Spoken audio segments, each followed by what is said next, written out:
그 다음에 이제 기업의 경영성과 볼게요. 재무상태표 다 끝났죠. 경영성과. 경영성과는 쉽게 말하면 장사를 얼마나 잘했느냐는 얘기예요. 사업을 잘했느냐. 이거는 수익과 비용을 서로 비교해서 알 수 있습니다. 수익은 쉽게 말하면 번 돈입니다. 번 돈. 1년 동안, 이제 경영성과는 기간 동안 보고하는 거니까 1년 동안 번 돈이 1억이야. 근데 비용은 뭐니? 이 돈을 벌기 위해서 쓴 돈이에요. 그러니까 호프집 같으면 1억 1년 동안 술을 얼마 팔았냐? 1억. 이게 수익이요. 그럼 그 술을 팔기 위해서 쓴 돈이 있을 거 아니야. 술 사와야 되겠죠. 종업원 월급 줘야 되겠죠. 그 가게에 월세 내야 되겠죠. 쓴 돈 5천. 이렇게 해서 번 돈이 크고 쓴 돈이 작으면 이익 난 거고 번 돈보다 쓴 돈이 더 커버리면 장사 망한 거고 이렇게 그걸 경영성과라고 합니다. 읽어보겠습니다. 경영성과란 일정 기간 동안 기업이 경영활동을 수행하는 결과 나타난 경제적 성과인데 경영성과는 수익과 비용을 비교해서 판단할 수 있고 일정 기간 동안의 경영성과를 측정해서 기업의 이해관계자한테 제공하는 일련표를 손익계산서라고 이미 배우셨죠. 일정 기간 언제부터 언제까지 경영성과를 나타내는 게 손익계산서입니다. 자, 그래서 수익과 이제 비용을 비교하실 거니까 재무상태표는 자산, 부채, 자본. 얘는 수익과 비용을 비교할 텐데 이건 번 돈, 이걸 벌기 위해서 쓴 돈. 자, 수익도 1억 이렇게 보고 하면 간단하네. 비용 5천 이렇게 하면. 근데 번 돈도 좀 뭐를 좀 잘 구분해서 해주면 안 되겠니? 그래서 구분을 합니다. 자, 돈을 버는데 종류가 이래요. 영업활동을 통해서 돈을 벌어요. 그걸 영업수익이라고 하고. 그러니까 술장사가 술을 팔아서 번 돈. 또 이런 얘기 했더니 어떤 분들 이러더라. 이 공부는 고등학생들도 하는데 왜 자꾸 술장사 얘기를 하느냐. 교육적인 효과가 떨어진다. 그럼 뭐 할 말은 없죠. 주로 이제 성인들이 하시니까 영업 외 수익 이해하시고요. 술장사가 뭐 썩 나쁜 건 아니잖아요. 수익은 영업활동에서 벌어들인 수익이 있고 영업활동 이외에서 벌어들인 수익이 있어요. 비용도 영업활동에서 관련돼서 쓴 돈이 있고요. 그걸 영업비용이라고 하고 그렇지 않은 나머지 활동, 영업활동과 관련 없는 데서 돈을 쓰는 경우가 있습니다. 이렇게 크게 구분할 수 있고요. 그래서 보고할 때 자, 영업수익의 대표적인 게 뭐겠어요? 매출액입니다.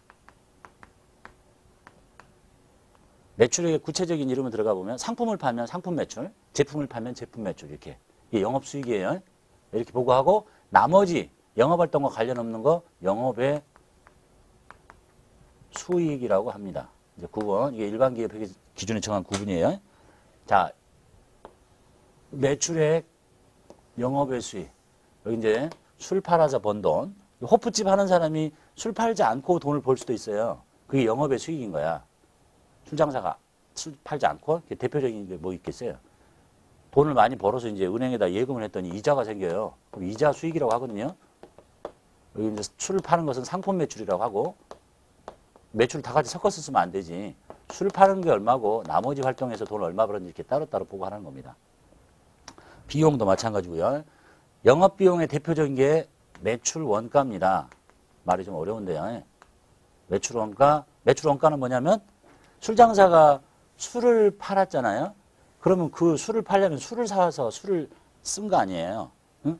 예를 들면 술값인 거예요. 술값. 술의 원재료값. 응? 사와서 쓴 돈이 매출 원가예요.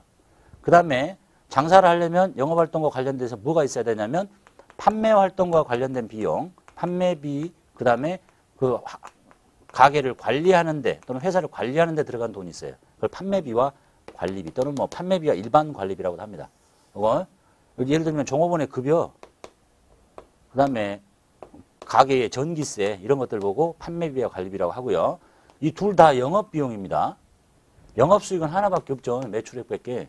그런데 영업비용은 진짜 그 술의 가격, 내가 밖에서 돈 주고 사온 돈, 그래서 판 거, 그 다음에 그걸 판매하고 관리하는 데 들어간 돈 둘 다가 영업비용이에요. 그래서 매출원가, 판매비와 관리비하고 나머지가 영업 외 비용입니다. 그래서 세 개로 돼 있죠. 영업의 비용은 이제 뭐 있겠어요? 돈이 없어서 은행에서 대출을 받아서 이자가 나가. 대표적인 게 뭐 이자 비용. 이건 영업활동과 관련 없는 거잖아요. 이렇게 보고하도록 하고 있습니다. 그래서 수익의 분류 보시면 수익의 뜻부터 볼게요. 기업이 일정 기간 동안 경영활동을 하는 과정에서 획득한 대가야. 호프를 팔아서 번 돈이야. 그래서 돈이 들어오거나 자산이 들어오거나 또는 대신 빚이 줄어드는 거. 좋은 일이잖아요. 돈이 들어오거나 빚이 줄어드는 것은 수익이다라고 보는 겁니다. 첫 번째 수익을 매출액, 기업의 주된 영업활동에서 발생한 상품이나 제품을 파는 거예요. 지금 시작 단계에서 상품과 제품의 차이를 모르고 궁금할 수도 있는데 상품은 밖에서 사온 겁니다. 내가 팔려고. 팔려고 사온 거야. 제품은 내가 팔려고 만든 겁니다. 그러니까 제품은 절대 사올 수가 없어요. 그거만 기억하세요. 팔려고 사온 거는 상품, 팔려고 내가 만든 건 제품. 그러니까 삼성전자가 냉장고를 만들어서 팔면 이거는 삼성전자의 제품인 거고 하이마트가 삼성전자로부터 냉장고를 받아서 팔면 하이마트는 이게 제품이 아니라 상품인 거죠. 밖에서 사온 거. 그 차이만 봐두시면 되겠고. 그 다음에 영업의 수익은 기업의 주된 영업활동이 아닌 활동으로부터 발생하는 수익과 차익 이렇게 돼 있고요. 그 차익과 차손은 이제 뒤쪽에서 가서 볼게요. 그 다음에 이제 비용을 볼게요. 비용은 기업이 일정한 기간 동안 수익을 얻기 위해서, 요 수익을 얻기 위해서 쓴 거예요. 그래서 돈이 나갔거나 자산이 유출됐거나 또는 대신 빚이 늘었거나, 이게 비용이다라는 얘기입니다. 매출 원가부터 볼게요. 매출액에 대응하는 원가, 술값, 술을 호프 한 잔에 10,000원에 팔았다. 그럼 술 줬을 거 아니야. 원가가 5,000원이다. 이게 매출 원가라는 얘기입니다. 5,000원짜리를 10,000원에 판 거죠. 매출액에 대응하는 원가로서 판매된 상품이나 제품에 대한 매입 원가입니다. 여기로 보면 호프를 5,000원 주고 사온 거야. 그래서 10,000원에 판 거야. 이렇게 여기에 대응하는 원가. 그래서 상품 매출이 있는 회사는 여기가 상품 매출 원가라고 부르고 제품 매출이 있는 회사는 제품 매출 원가라고 부르고 그 다음에 판매비와 관리비. 기업의 판매활동, 관리활동에서 발생하는 비용으로서 매출 원가에 속하지 않는 영업비용. 나머지를 판매비와 관리비라고 합니다. 대표적인 경우 급여. 거기 속에 있는 개정 과목이라고 하는데 이런 것들은 이제 다 배우게 돼요. 지금 여기 큰 뼈대 보시라는 거죠. 그 다음에 영업의 비용. 기업의 주된 영업활동이 아닌 곳에서 발생하는 비용과 차손. 이렇게 돼 있죠. 대표적인 이자 비용. 그래서 이제 수익이라는 단어, 비용이라는 단어, 이건 수익은 번 돈이고 비용은 쓴 돈인데 수익 또는 차익이라는 표현이 있었고 비용 또는 차손이라고 있었는데요. 이것들은 자주 발생하지 않는 것들이에요. 자주 경상적이고 반복적으로 생기는 건 수익이라고 부르고 경상적이라는 얘기는 늘 항상 생기는 건 수익. 어쩌다가 한 번 생기는 건 차익, 차손이라는 표현이 있긴 합니다만 거의 쓰지 않습니다. 기준서에 있는 이름이네요. 자, 그 다음에 이제 손익계산서의 등식을 보도록 하겠습니다. 손익계산서란, 손익계산서 이미 다 알고 계시죠? 손익계산서는 인컴 스테이트먼트라고 쓰기도 하고, 프로핏 앤 로스라고도 하네요. 책에 이렇게 써있네요. 뭐야, 이게? 일정 기간, 언제부터 언제까지 경영 성과를 나타내는 거죠. 그게 손익계산서일 거니까. 등식은 다음과 같습니다. 이렇게 되어 있네요. 이 등식은 이 손익계산서의 양식을 보고 정리를 하시면 돼요. 일단 계정식을 볼게요. 다음 페이지 보시면 계정은 이렇게 생겼대잖아요. 이렇게가 계정식이에요. 여기 위에 이름이 손익계산 써 있고 여기가 주식회사 최대리 또는 무슨 호프 몇 기 연도 1월 1일부터 12월 31일까지라고 돼 있잖아요. 그러니까 일정 기간이잖아. 그리고 여기가 원 단인지 100만 원 단인지. 그리고 수익을 이쪽에 적습니다. 수익을 오른쪽에. 자, 우리는 여기를 오른쪽이라고 부르잖아요. 보통 일상에서. 여기를 왼쪽이라고 부르고. 근데 회계하는 사람들은 여기를 오른쪽이라고 부르지 않고 차변이라고 부릅니다. 돌았군요. 왼쪽을 차변이라고 부릅니다. 오른쪽을 대변이라고 부릅니다. 왜 왼쪽을 차변이라고 부르고 오른쪽을 대변이라고 부르는지 알 필요 없습니다. 이유도 없고 뜻도 없어요. 그냥 예전부터 내려온 관습이다 이렇게 보시면 돼요. 어떤 책을 보면 어원을 뒤져가지고 이탈리아 상인 이런 얘기 나오는데 알 필요 없다니까. 그냥 왼쪽을 차변 오른쪽을 대변이라고 해요. 처음 적용 안 되면 그냥 왼쪽 해도 돼. 근데 왼쪽에 이렇게 하면 좀 무식해 보이잖아. 회계를 하는데 오른쪽 이렇게 하면 그 야구에서도 저기 왼쪽 끝에 있는 선수를 왼쪽 끝에 있는 선수라고 안 하고 좌익수 이렇게 부르잖아요. 왜 좌익이라고 그래? 날개도 없는데. 뭐 그냥 그런 거야. 왼쪽, 오른쪽을 우리는 좀 더 멋있게 차변, 대변 이렇게 부르더라만 보시면 되겠어요. 그래서 수익과 비용을 이렇게 적습니다. 오른쪽에, 왼쪽에. 그래서 수익을 적었는데 수익의 이름들이 이런 거잖아, 이제. 적었는데 여기가 1000이야. 이만큼이야. 비용을 적었는데 비용이 400밖에 안 돼요.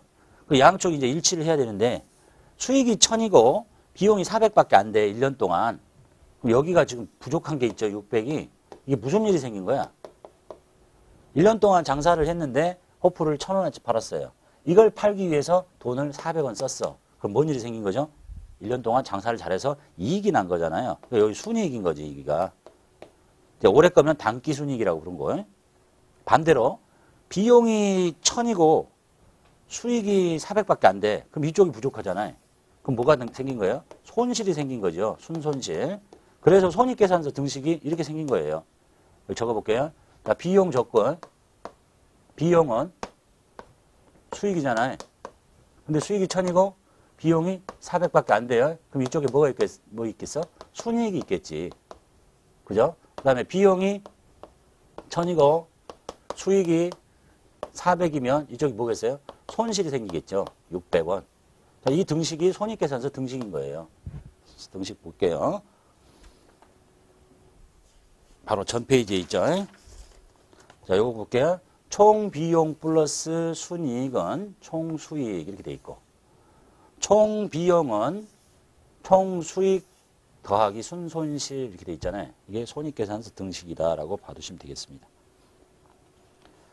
자, 그 다음에 계정식 손익계산서를 볼게요. 이게 지금 계정식이었죠? 보고식을 볼게요. 보고식은 이제 위에서부터 아래로 쭉 적는 거예요. 근데 수익 2개 다 적고, 비용 2개 다 적고, 요즘 수익 있었죠? 수익 2개 다 적고, 비용 3개 다 적고, 이렇게 적는 게 아니라 수익 중에서 중요한 걸 먼저 적고, 비용 중에 중요한 걸 먼저 적고. 그래서 수익 중에 제일 중요한 건 이거잖아요. 매출액 적고, 그 다음에 별로 안 중요하잖아. 비용 중에 제일 중요한 건 이거잖아. 이 2개 다 적고, 그 다음에 나머지 수익 중에 덜 중요한 거, 비용 중에 덜 중요한 거 이렇게 적도록 돼 있습니다. 그리고 그들의 이름들은 쭉 다 암기를 하셔야 되니까 바로 이어서 설명하도록 할게요. 자, 손익계산서의 이제 목적과 작성 기준 중에 구분 표시라고 돼 있는데요. 그걸 하기 전에 이제 아까 말씀드렸죠? 손익계산서는 계정식으로 그리면 이쪽에 수익, 이쪽에 비용인데 보고식으로 그리면 어떻게 적어야지? 중요한 것부터 적으라 그랬잖아요. 매출액. 그 다음에 끝났어. 그 다음 중요한 게 뭐야? 이제 비용 중에서 매출 원가. 끝났죠? 그 다음에 뭐? 판매비와 일반 관리비. 판매비와 관리비. 이렇게 적고. 그 다음에 이제 영업수익 끝났고 영업비용 끝났으니까 나머지가 뭐 있겠어요? 영업의 수익. 이 2개는 빼는 거겠죠? 여기 더하는 거고. 그 다음에 마지막으로 영업의 비용을 빼요. 그러니까 생략하고. 그래서 양수가 나면 단기 순이익이고 손해가 나면 순손실이에요. 자, 그리고 이제 외워야 됩니다. 매출액에서 영업비용의 하나인 매출 원가를 빼가지고 부르는 이름이 하나 있어요. 여기서 요 2개 딱 잘라서 매출 총 이익이라고 한번 부릅니다. 이렇게. 그 이제 매출 총 이익에서 판매비와 관리비 마지막 영업비용을 하나 빼가지고, 영업수익에서 영업비용 2개 다 뺐잖아. 이익이 나면 영업이익이라고 부릅니다. 이렇게.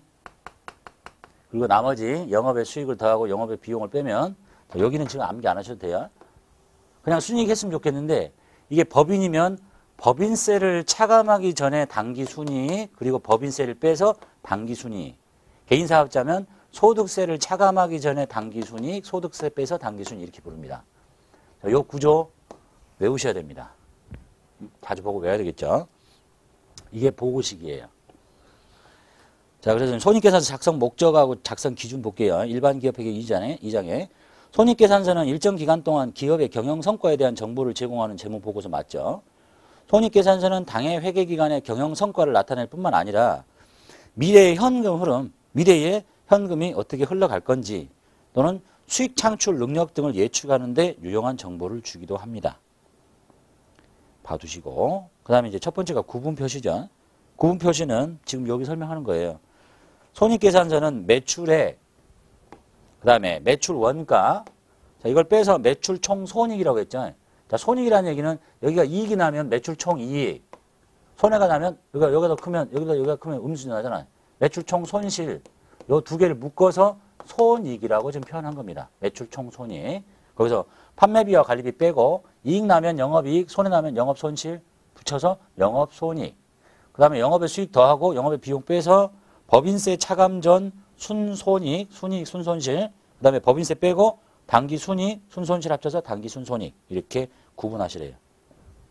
외워야 됩니다. 이거는.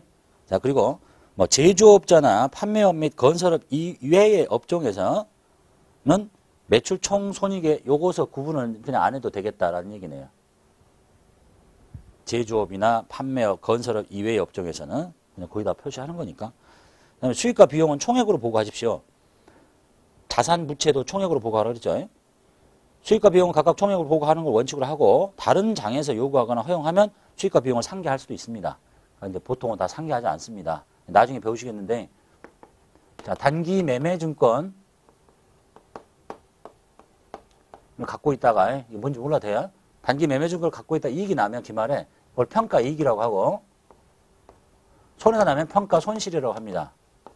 그래서 평가 이익도 생기고 손실이 생기면 평가 이익이 1000, 손실이 500 생기면 이걸 서로 상기하고 500 이익 났다 하는 게 아니라 평가 이익 1000 보고하고 평가 손실 500 이렇게 보고합니다. 그러니까 즉 상기하지 말고 총액으로 보고하라는 게 대원칙이다라고 봐두시면 되겠네요. 자, 그 다음에 이제 순손익을 계산해 봅시다. 순이익, 손실. 이익 나면 순이익, 손해 나면 순손실. 그걸 합쳐서 순손익이라고 지금 부르고 있네요. 순손익. 방식이 재산법과 손익법이라는 게 있습니다. 손익법이 더 쉬우니까 손익법을 먼저 볼게요. 그러니까 손익법은 뭐야? 손익계산서에 있는 숫자 가지고 계산하자는 얘기고 재산은 뭐죠? 자산, 부채, 자본이잖아요. 재산법은 재무상태표를 가지고 계산하는 거예요. 손익법 먼저 볼게요. 일정 기간 동안의 수익 총액과 비용 총액을 비교해서 순손익을 계산하는 겁니다. 간단하잖아. 일정 기간에 수익이 얼마인지, 그래서 비용이 얼마인지 비교해서 수익이 크고 비용이 작아요. 그럼 이익 난 거잖아, 이게. 대신 거꾸로 얘가 더 커요. 비용에서 수익을 뺐더니 이게 양수가 나더라. 얘가 더 크니까. 그러면 손실인 거지. 이게 손익법입니다. 계산식은 수익 총액 빼기 비용 총액은 순이익. 거꾸로 뒤집어서 비용 총액 빼기 수익 총액은 순손실. 쉽죠? 그러나 그다음에 재무상태표의 계정인 기말 자본을 가지고 계산합니다. 기말 자본의 크기와 기초 자본의 크기를 가지고 이건 재무상태표에 나타나는 거잖아요. 그죠? 이걸 가지고 이익 났는지 손해 났는지를 따지겠대요. 이런 얘기예요. 별로 어렵지도 않아. 자, 내가 이제 기초에 호프집을 했어요. 내 돈 1000만 원, 100만 원 가지고 시작했습니다. 열심히 12달이라고 보고 해서 기말이 됐습니다. 기말이 돼가지고 진짜 내 돈을 버는 거예요. 기초 자본, 내 돈, 진짜 내 돈에서 기말에 내 돈을 봤더니 이게 오라 150만 원이 됐네요. 이게 기말 자본이야. 그럼 무슨 일이 생긴 거예요? 열심히 사업을 했더니 내 돈이 50만 원 는 거잖아. 그럼 이 사이가 뭐가 생긴 거예요? 이익이 생긴 거예요. 순이익이. 이렇게. 근데 기초에 내 돈을 100만 원을 가지고 시작했는데 열심히 장사를 했어요. 내 돈이 50만 원밖에 없어. 그럼 뭐 한 거죠? 1년 내내 삽질한 거죠. 순손실이 난 겁니다. 이렇게 기초 자본과 기말 자본을 차이를 보고 비교할 수 있습니다. 그래서 첫 번째 박스의 계산식에 보면 기말 자본에서 기초 자본을 뺐는데 플러스가 났다. 그럼 순이익인 거고, 거꾸로 기초 자본에서 기말 자본을 뺐더니 플러스가 났다. 그럼 순손실 났다. 라고 계산하는 방식이 재산법이라는 얘기입니다. 자, 이제 다 이걸 정리하고 예제를 하나 풀어서 정리합시다. 객관식이 많이 나오니까. 자, 기초에 기말에 자본이 있고, 이건 자본이고, 들어보면 뭐 상식적인 거예요. 그 다음에 수익 총액이 있고, 비용 총액이 있는데, 여기가 이제 순이익 또는 순손실, 순손실은 마이너스로 쓸게요. 이걸 가지고 빈자리를 채워보시라는 얘기죠. 별로 어렵지 않습니다. 해볼게요. 첫 번째, 기초에 27만 원을 가지고 시작을 했습니다. 근데 기말에 얼마 있는지를 모릅니다. 그런데 수익이 19만 원 동안 19만 원을 벌었어요. 이걸 벌기 위해서 쓴 돈이 16만 원이야. 그럼 뭐야 이게? 벌고 쓴 거 3만 원 이익이 난 거죠. 순이익이. 맞죠? 자, 그러니까 기초에 27만 원으로 시작했는데 3만 원 이익이 났으니까 기말 자본은 얼마겠어? 저 이익 난 걸 더해야지. 30만 원이 나의 돈이다 라고 볼 수 있겠습니다. 자, 두 번째, 기초에 돈이 얼마로 출발했는지 모르겠습니다. 기말에 가보니까 내 돈이 42만 원 있습니다. 그리고 1년 동안 수익은 30만 원 생겼고요. 비용을 얼마 썼는지 모르겠지만 순이익이 양수로 써 있네요. 순이익이 12만 원 생겼습니다. 자, 수익이 30이고 비용이 얼마길래 12만 원 이익이 났겠어요? 얘보다 12만 원 작으면 되겠죠. 18만 원의 비용을 썼나 봐요. 그러니까 12만 원의 이익이 생겼겠지. 그죠? 자, 기말에 내 돈이 42야. 출발할 때 얼마였길래 순이익 12가 나와서 42가 됐겠어? 30이겠지. 30만 원으로 출발해가지고 12만 원 이익이 났으니까 42만 원 됐을 거 아니에요. 그 다음에 기초에 내 돈이 35만 원 있습니다. 기말에 가보니까 32만 원밖에 없네요. 망했네. 뭐가 난 거예요? 손해가 난 거잖아요. 3만 원만큼. 여기가 3만 원. 자, 우리 회계학에서는 음수를 이렇게 쓰지 않습니다. 이게 이렇게 쓰면 현실도 마찬가지죠. 이 격리 회계 분야에서는 음수를 이렇게 쓰면 누가 이렇게 더해버리면 더하게 되잖아. 예? 조작이 가능하니까 음수는 이렇게 씁니다. 손실 났어요. 자, 그 다음에 수익이 얼마인지 모르겠어요. 그런데 비용이 18만 원이야. 수익이 얼마였길래 이만큼을 썼는데 음수가 났겠어. 그럼 얘가 얘보다 큰 거죠. 얘가 좀 작은 거지. 얘가 15만 원인가 봐요. 15만 원의 수익을 벌었고 18만 원을 써버렸으니까 음수가 났겠지. 이렇게 계산을 해보자라는 얘기입니다.